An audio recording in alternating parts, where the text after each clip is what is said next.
Running Light Ministry podcast is brought to you by listeners like you. You can support these podcasts by making a gift to the ministries at runninglight.org.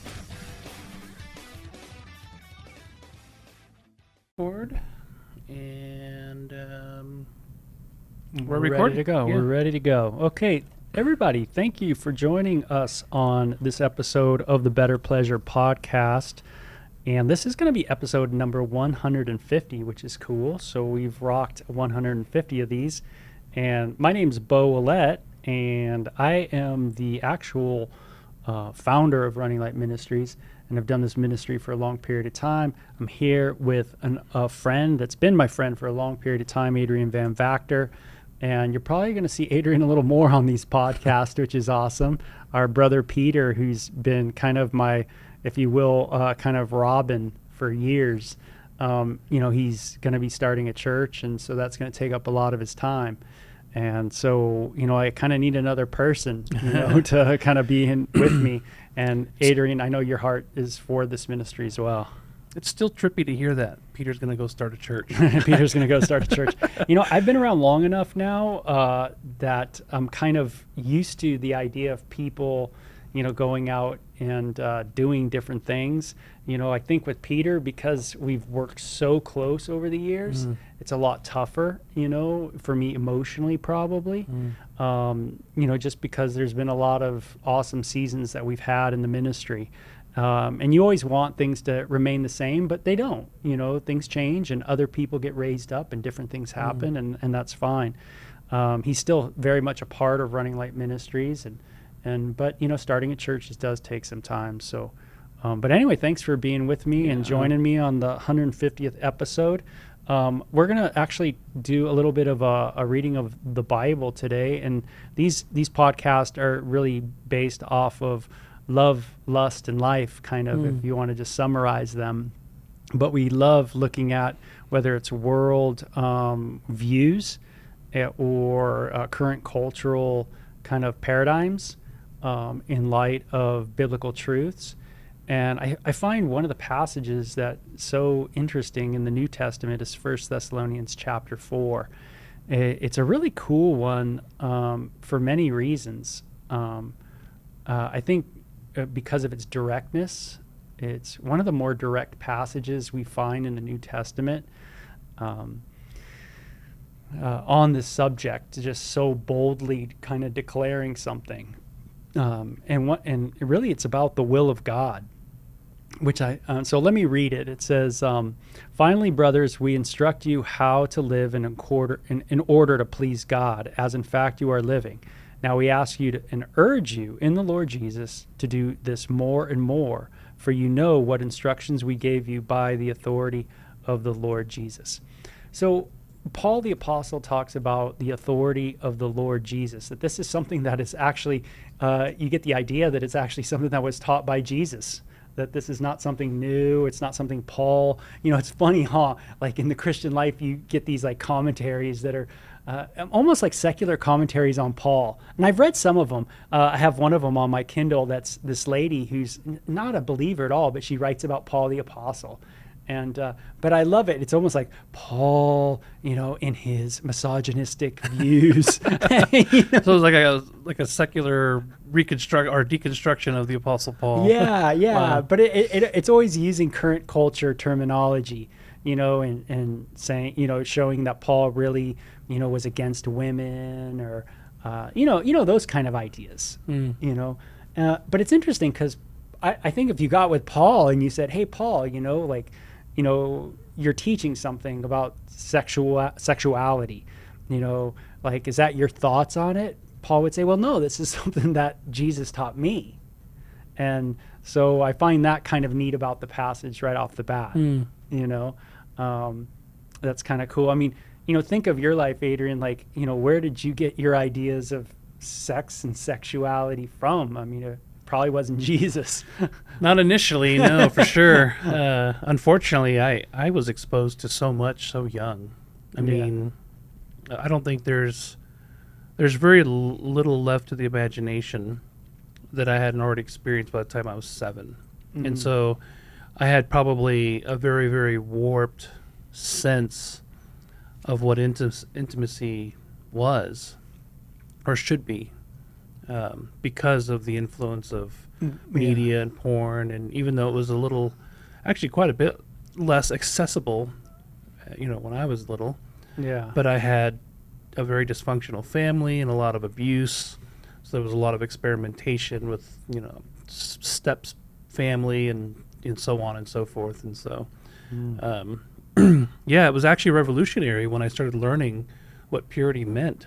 It was through Josh McDowell, the Why Wait movement, during that whole campaign that he did for several years. That was a while ago. Yeah, that was 20 plus, right? Yeah, I came across it, and I don't know if I just had these tapes and was listening post the movement, but his Why Wait movement was pretty huge. And I remember being a brand new believer. I was about 20 years old, 19, 20, and just blown away. I just felt so dirty, and not just because I didn't have a lot of experience, just because I was a lost person, and just thinking, wow, God has like this amazing plan for our bodies that I did not know was like, there was a way we ought to function. There's an ought. Sexuality just isn't a want, it's an ought. We were created for a purpose. There is purposiveness in sexuality, not just whatever is ought to be. Yeah. That's the secular way of thinking, is that whatever is happening ought to happen. Yeah. and it's funny, like, even I don't think we can get out of this bubble too of ought, the way like that there should be some kind of ought that we have when it comes to how we do sex or what we think about it. Because as you've mentioned so many times on another podcast, is that even when you're secular and you're a materialist and a universalist and those kind of people, humanist, you tend to have another set of oughts. It might not be the Christian set of oughts, but it is a set of oughts nonetheless, kind of thing. And so you are working with some kind of presupposition and some kind of idea of right and wrong. It's just not the Christian right and wrong. Yeah. And so it can get, I know me and you grew up very similar in the sense that me and you grew up very secular. And in that sense, it's like there was like a conscience I had, like there was something in me that, and people would say, oh, well, that's your cultural consciousness. That was, but I didn't really know like what exactly the culture's right and wrong really was. I really didn't have a good understanding of even what my culture was saying, what is right and what is wrong, because it was such in LA, it was so mixed. You had all kinds of people with all kinds of different sexual paradigms. What was right or wrong was just what angered somebody. Right. In a particular situation. Right. Like, for example, if you're kind of dating someone and you start kind of dating somebody else, they get upset and that quote unquote might be wrong and your friends might get mad at you. That's right. Well, some friends, like if mutual friends will be mad at you, but your close guy friends will be like, whoa, way to go, bro. Way to go. Kind of encourage you on. Yeah. I didn't grow up with any conscience. There wasn't anything that was out of bounds. Yeah. At all. I mean, even... And this is, 80s, and nothing was out of bounds. Right. Even when my father committed adultery, his response to my mom when she walked in on him was, I can't have privacy in my own home. Yeah. And I was old enough to understand what was going on. Yeah. And so, one of the conscious about what? One of the big impacts that my mom had growing up was when her mom had cancer. And when she had cancer, of course she was dying, and my mom was 14 years old, and she walked in on her dad having intimacy with their maid. And, and that was such a tragedy for my mom. She did not know how to, she was a young kid, but she knew, or a young teen, but she even knew at 14 that something was wrong with that, that there was something not good about what was happening. And it really affected her like her whole life. Unfortunately, that was just one of those things where she just could not quite settle with, of what her dad did. But yet, many of us get our ideas of sex and sexuality from just various things, just so many different, things that come across our path, peer groups, it could be things like pornography. I think pornography more teaches you, I think it's like, curiosity for most young people. Because, I've always said the tragedy of porn is not the viewing of porn, it's the distribution of porn. Because viewing nudity is something that, even biblically speaking, seeing your wife naked is not something wrong, so it's not necessarily like a bad thing to see someone nude. And we're not going to all die 10 years younger or anything like that. It's not going to affect our longevity or our it's just the manner, I should suppose. Yeah, and it's it's just that we're not seeing everybody have nudity, seeing everybody nude. That is has its effect on us as human beings. Objectifying people to that level, that we do. I think I was fortunate to have a little bit of a God consciousness because of my grandmother being Roman Catholic and visiting her in Mexico. My mother was born and raised in Nogales, Mexico, and so my grandmother would always take me to Mass, and I didn't really understand what was going on. I thought Jesus was Mexican. Just thought I was some Mexican dude. I had no idea. And in high school, I remember having this thought that, I'm a God person. I talked to God every night, and I couldn't go to sleep without sitting up and doing what my grandma taught me, even though it was very minimal. And when I say taught, I mean a few moments here and there, like, here's how you pray, here's how you do the cross symbol on your forehead. And I would do it like all the time, thinking, well, I got to make sure I get enough crosses all scratched into me because that prayer's got to work. And I didn't know what I was praying or who I was praying to, but I remember having a debate with some high school buddies about, no, I'm going to wait till I get married to have sex. And they just thought it was the most ridiculous thing in the world. But I really believed it. I really thought, that's what we're supposed to be, and that's what we're supposed to do. And thank goodness for that very minimal but very impactful influence, because what I was exposed to prior to being, 8, 9, 10 years old was mitigated by that. Yeah. Little old grandma talking about her faith in God. Yeah, and that's awesome. And then that written on the heart consciousness that we all Right. have. Like you said, your mom probably just knew something wrong with this. Yeah. And you think about it, if you grow up with a lot of monogamy, then you're being educated in a culture of monogamy.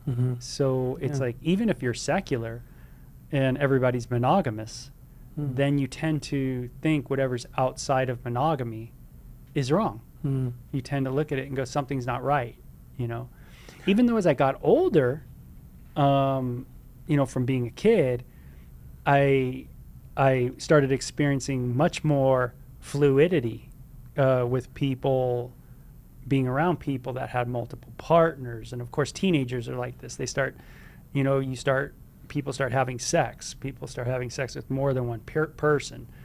People, people by the time they're 25 now already have, 10, 15 partners.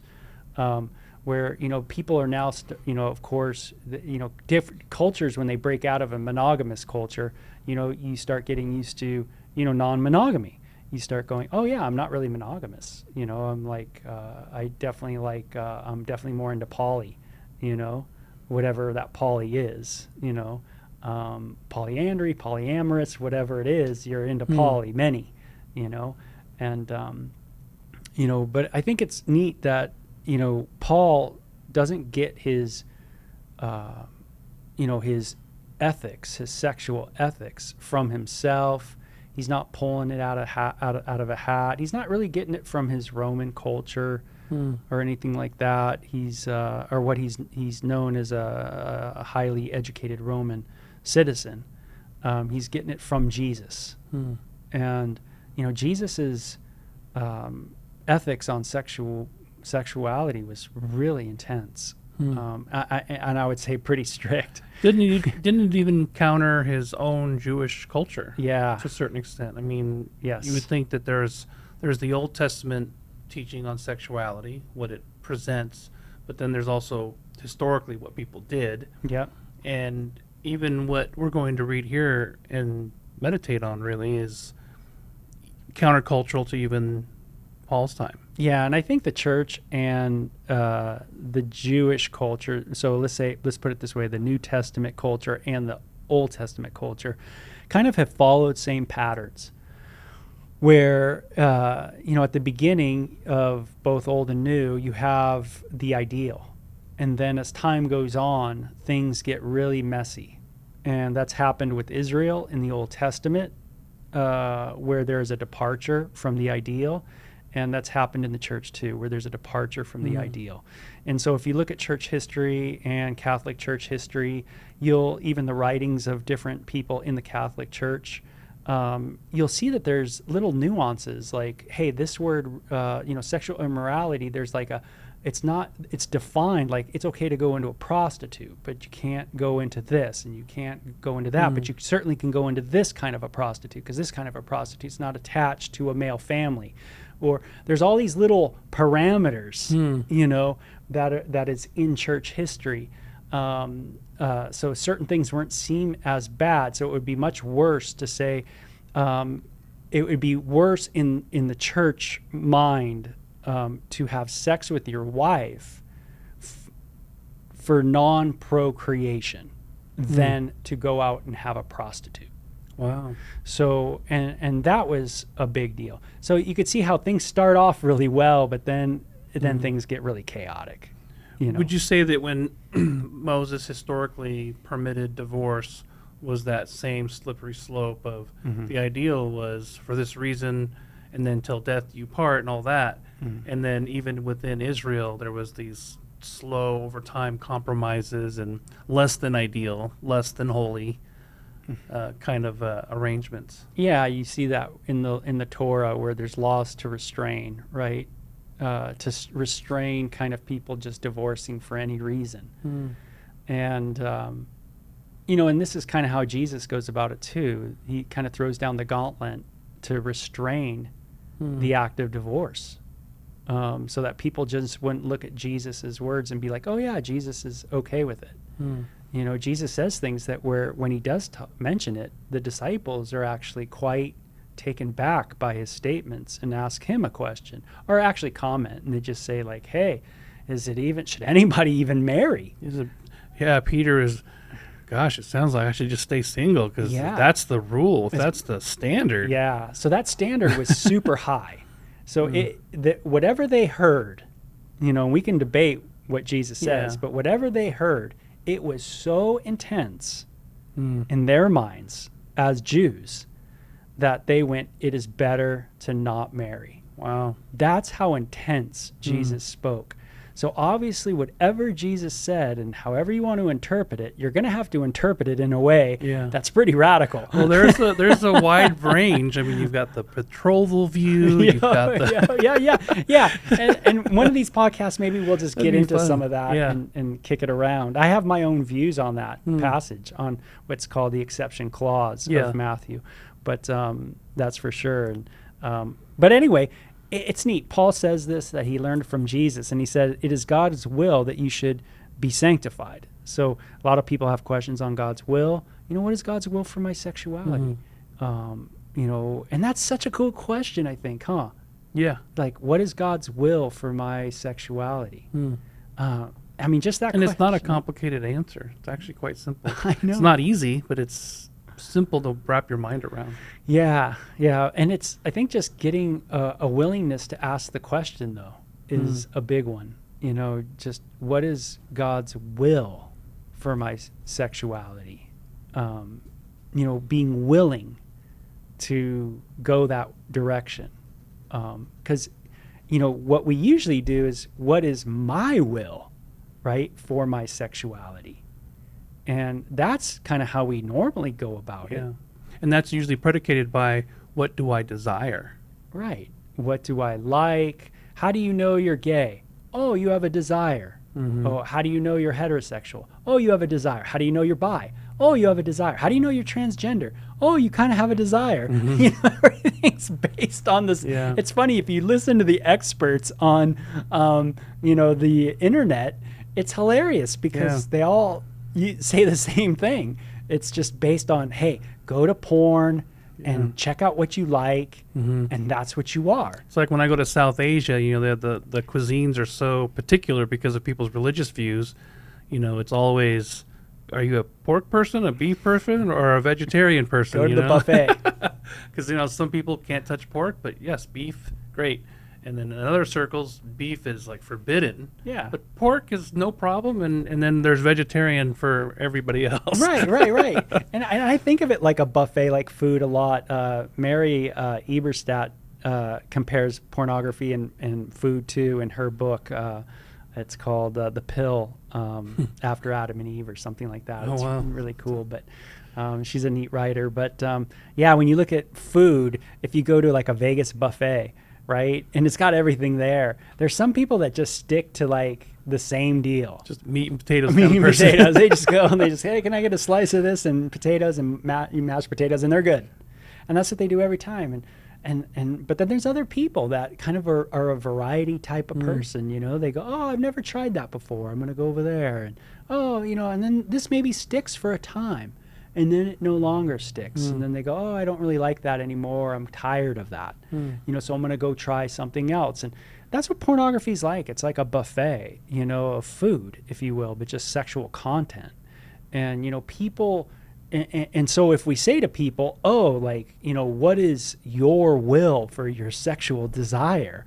You know, a lot of people are like, well, for right now, I guess it's, you know, the strawberry sundae, or it's the meatloaf, or it's this, you know, but it could change. And that's why the world uses that word fluid. Right? Yeah. Because Which was ironically sort of out of the question maybe even a decade ago, yeah, where no, it's not fluid. This is an innate, immutable. This is who I am. This is how I identify.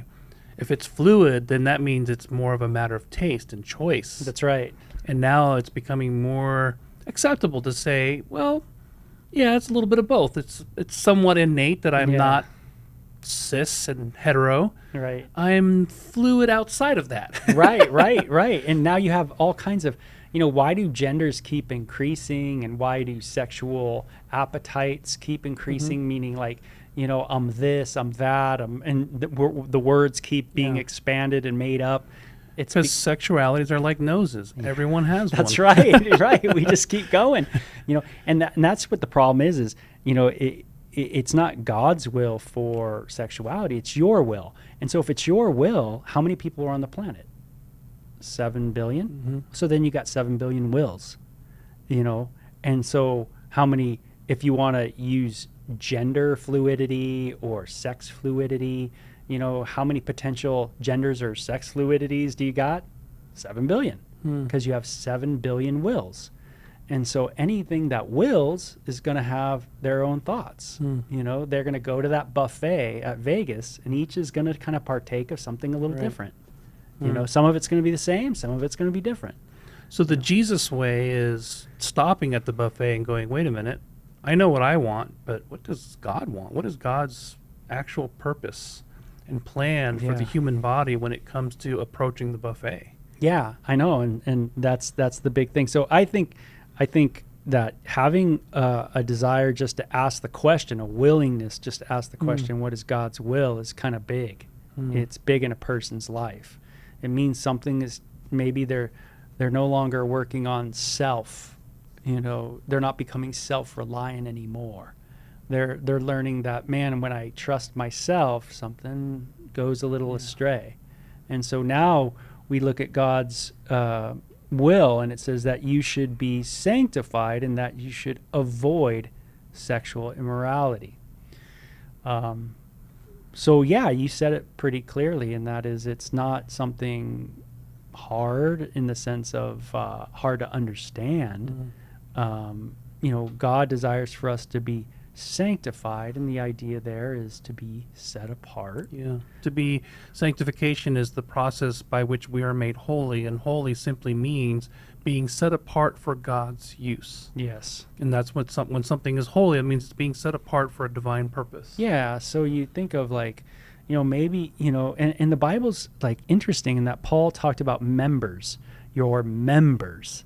And it's interesting because he uses members, he even talking about private parts, the members of your body that are private, he says.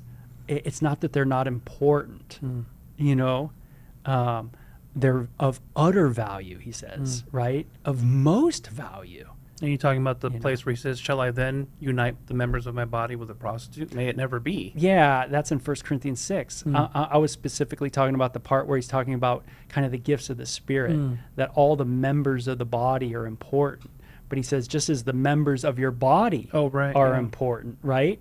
And he says, you don't, just because something seems insignificant because it's not out in the open, doesn't mean it's not. It's not important. Yeah, it's not important. 1 Corinthians 12, he's using the physical body as an analogy to show that, you can't take your hand and your hand can't say to the eye, going, I don't need you anymore. Right.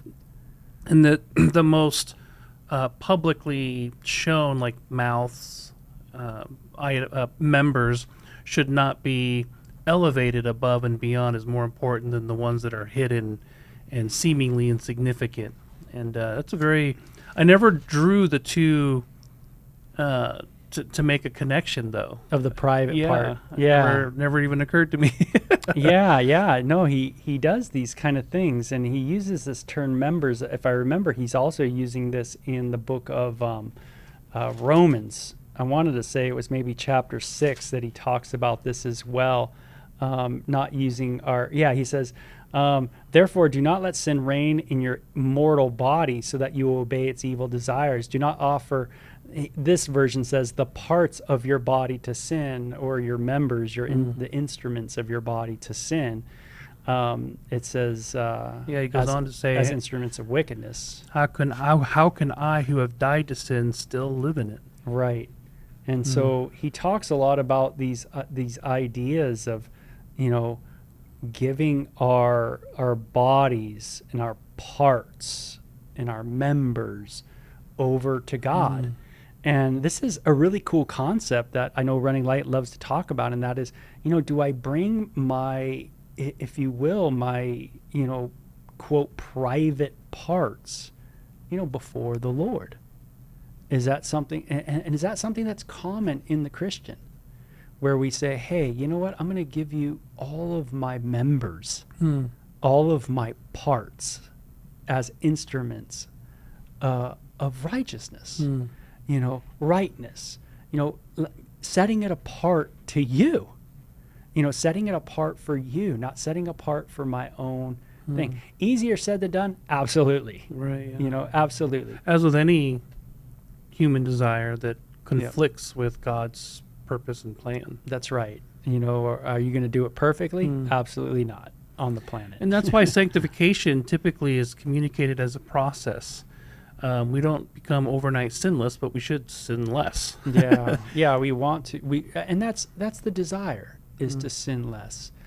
Do we sin less? I sometimes debate that, whether we actually sin less in our lives, because I tend to think that, or maybe let me say it this way: it'd be nice that we don't volitionally sin less. Yeah, I guess it depends on how you define sin. Yeah. Sin, is it the willful, rebellious disobedience of God's known will? Like, right. I know, I'm gonna, you know what? Be quiet. I don't want to talk to them. I don't want to listen to my conscience, the Holy Spirit, so on and so forth. God's word, versus human frailty and imperfection and immaturity. Right. That's why the word, I like how some translations don't use the word perfect. They say mature. Like a mature believer, because that's really what the word means. Yeah. Because, you do realize that, you are a chief of sinner as you get older, in the faith. But you realize that more is like, God, you realize just how far you are from the perfect Jesus. But we definitely, I think, want to be very cognitive and aware as we mature in Christ, where when we do sin, we're very cognitive of it. When we volitionally sin, when we volitionally rebel against God, we know God says, use your members, separate that to God. And we go, nope, I'm going to view porn. I'm going to masturbate, whatever we do. A mature Christian will go, you know what? That's a sin. And that was wrong. You have this call, this is God's will, your sanctification. It's really profound that he states it that way. He didn't just say, don't do sexually immoral things. He said, this is God's will for you. This is like, here's why you should abstain from sexual immorality. He's giving the why, not just the what. Yeah. God's will is for you to be conformed to the image of his son. That is what's saying, to be more like Jesus. Yeah. Therefore, and this is real important, do not pornea. Yeah. Avoid pornea. Yeah. And whatever that word encompasses, which is pretty much everything outside of the pure marriage bed. Yeah, that's right. Whether it's in big thought word. or deed, Yeah, or in sight. That's right. It's a huge word. And I love how you put that, because what Paul's sharing about Messiah is that Messiah's will is that we are like Jesus. And that is a perfect ideal.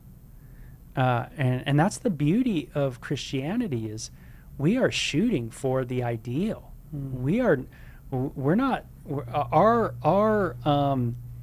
If you will, our God is not, there's no lack in our God. There's no sin at all. And so when we are wanting to be like God, it's only up. We can only go up. Because our God is a perfect being, and which is great, because it's like, you don't, when you're teaching your kid how to throw a baseball and you want to give them lessons, you don't go to someone worse than you. If you're the dad, you don't go to someone who can't, throws way worse than you, and you go, hey, I'm going to pay you some money to teach my kid how to throw. Why would you do that? Right, yeah. You know what I mean? Wouldn't make any sense. It wouldn't make any sense. He's not as good. You're better. You're a better teacher, and you have a better pitching technique. So your son can learn the right way and not throw out his arm when he gets older and need Tommy John surgery or something. Oh yeah. That kind of thing. So it's like our God is the perfect, and that's awesome. It's daunting, absolutely, but Paul reminds us that this is the will of God. This is the future hope that we have. It is a present tense grace, but it's a future ultimate hope. Yeah, it is a future now and then to come. Yes. And I like, so that each of you knows how to control his own body in sanctification and honor. Use that word sanctification again, and honor, not with lustful desires like the Gentiles who don't know God. So there's a contrast of, this is what it means to know God and follow his will, and this is what not knowing God looks like. The Yes. opposite of that. Yeah. Yeah, and it's cool, because it makes us as Christians, go, hey, there is a way for us to kind of decipher, if we're doing the right thing. Are we doing with our sexuality what everybody else is doing? And I've always thought of it this way too, is like, there should be a difference in my sex as a Christian than say an atheist. And even though it might not look different, and this is what I try to explain, is it might not look physically different, but there should definitely be a difference. Meaning there should be something going on in Christians' husband and wife's heart, mind during sex that is different from the atheist. I love what you said to my wife and I when we were doing our premarital counseling with you. You had touched on some of these issues, and you said, have you ever looked at when you soon to come when you engage in marital intimacy as a married couple. What have you ever? I think the way you worded it was, have you ever thought of sex as a way of worshiping God? And I was just so profoundly impacted by that. In that, God created it. He put a purpose around it. He put boundaries around it, and He said, this is what brings a man and a woman together in a very holy union. The only thing that we get to experience in life that was prescribed and given by God prior to the fall of all humanity. So that's like the one thing that we have today. The garden's gone, eternal life is gone, everything's gone. We don't get to walk with God in the cool of the garden. But marriage, we got to keep that. And when you ask us that question, have you ever thought of the marital intimacy as a form of expressive worship and love for God? That thank you, I guess you could say worship is acknowledgement of God's sovereignty over something, His creation of something, His lordship over something, His grace and gift in something. So all those recognitions are forms of mental worship, I guess you could say, was how I was processing that question. But do you remember asking us that? Yes, absolutely. And gosh, I still can't get over that. Yeah, that's awesome. And that's a life changer, and it's different from the pagans, where we don't go to like the pagan world would go up to a high place and worship a fertility god or goddess, and they would have sex in as a worship of the deity, and the deity was like them, and that's not what Christians are doing in sex. What we're doing is we are appreciating the creative work of God and what this union represents about God and God's relationship with us.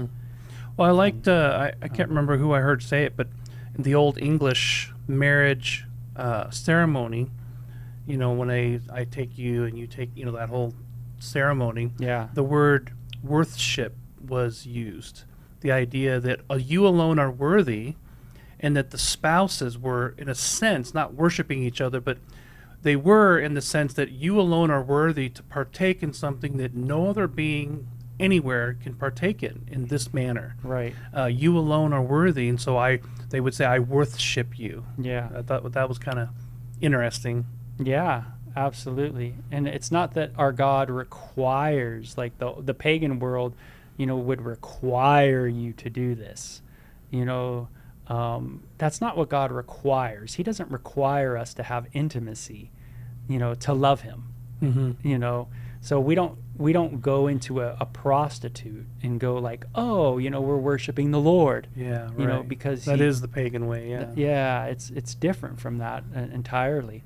But yeah, it's important. It's a great passage because for people out there that go, man, I wonder what God's will is for my sexuality, it's really clear. God desires that you give your members over to the Lord, and that you work on that. That's something that you do daily in your life, and maybe that can be a part of your prayer life. So just start it there in your prayer life. Sounds good. I like that. And I would love to next time cover the next part. Yeah. He says this means, and what he says next blows my mind. Yeah. Because he's now sort of culturally pointing to almost, in a broad sense, let me give you some examples of what I mean. Yeah, which is awesome. Yeah, so we'll do that next time on the podcast. Awesome. So thanks. Yeah, happy to be here. Thanks for having me with you. Right on. Check out runninglight.org to begin our 2 video series, Take Flight and Love or Lust. You can also send us questions on Twitter at Running Light or on our runninglight.org podcast page. Like us on Facebook at Running Light Ministries. Psalm 36:8. They are abundantly satisfied with the fullness of your house, and you give them drink from the river of your pleasures.